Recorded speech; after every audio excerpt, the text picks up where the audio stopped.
जहेज हमारे कल्चर का हिस्सा नहीं, ये हमारे पड़ोसी कल्चर से हमारे पास आया है। और आपको एक बात जानकर के हैरानी होगी कि हमारे मुल्क भारत में 1961 में एक एक्ट बना जिसके तहत जहेज देना लेना गैर कानूनी है।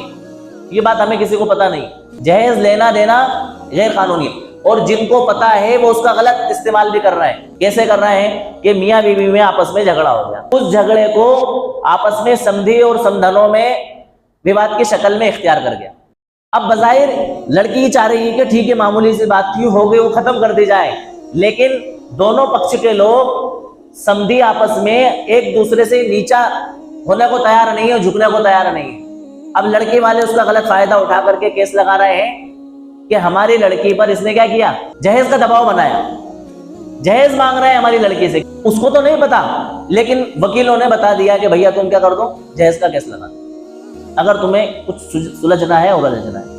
बेफालतू में उस लड़के को उलझाने के लिए, फंसाने के लिए जहेज का इल्जाम करके और जहेज का केस लगा के उनको क्या कर दिया, जेलों की सलाखों के पीछे डलवा दिया। अच्छा, समझने की बात यह है कि शादियों को बाज मरतबा 5-5 साल हो गए, 10-10 साल हो गए, 8-8 साल हो गए, और 8-10 साल के बाद जब मियाँ बीवी में झगड़ा हो रहा है तो किस बुनियाद पर हो रहा है, जहेज की बुनियाद। समझने वालों को यह समझ नहीं आई कि जिस वक्त हम रिश्ता कर रहे थे उस वक्त तो लड़के वालों ने शादी जहेज की मांग नहीं की थी, रुखसती के बाद भी जहेज की मांग नहीं की, कभी लड़के ने आकर के नहीं बताया, 5 साल के बाद भी लड़की ने नहीं बताया, 6 साल के बाद भी लड़की ने नहीं बताया।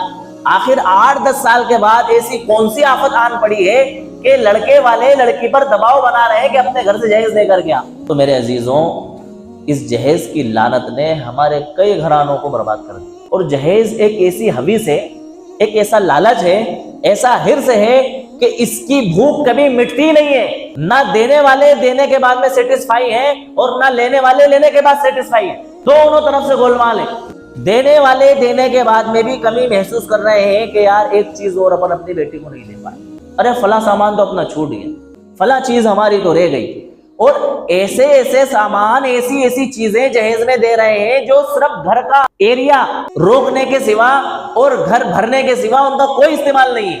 सिर्फ घर जाकर के भरना है उन सामानों को ले जाकर, कोई जरूरत नहीं है उन सामानों की। इसके बावजूद जरूरत से ज्यादा सामान का एहतिमाम और इंतजाम किया जा रहा है।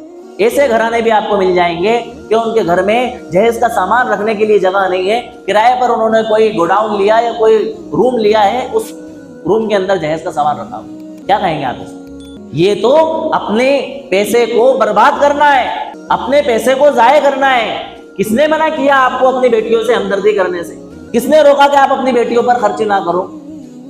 लेकिन सारे इखराजात शादी के मौके पर करके भूल जाओ और खत्म, कि अब जो कुछ हमें तुझे देना था दे दिया, अब तू जान, तेरा सामान जाने, तेरा काम जाने। ये तो कोई इंसाफ की बात नहीं।